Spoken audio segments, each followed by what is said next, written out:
қайнағамның немересі 1 жас 3 ай болатын. Оның постоянно мына несінде сырт тұратын, аллергический кашель болатын. И еще оның ауыздан тоқтамай су ағатын. Сосын мен жаңағы абысыныма айтқам, немересі ғой енді. Осы мына черный зубный пастаны кішкентай бір 0,5 жаңағыдай сантиметрдей алыңызда, күніге жарты пиала жылы суға ертіп ішіре беріңіз деп. Сосын маған келеді 2-3 күннен кейінші. Осы зубный пастаны бергелі бері жөтелі мына жеріндегі сырылы тоқтады. И еще мына аузынан су аққаны тоқтады дейді ғой. Ойлап қалдым, чтобы мен ана участводегі балдарыма тоже айтайын. Мен просто олар сойғанда айтатын, балдарда гиперсаливация болады, слюнный железалар бар ғой бізге, тілдің астында.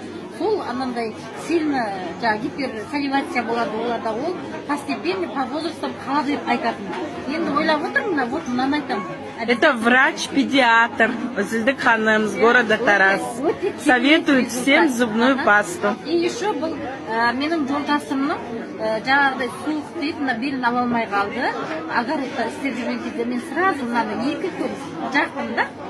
Как положено, сол ауыратын жерін кішкене сулап, 1-ші күн жаққанымда нормальный кішкене қойды ауырғаны, уже 2-ші күннен кейін вообще жоқ, ауру жоқ. Супер. Супер результат. Керемет.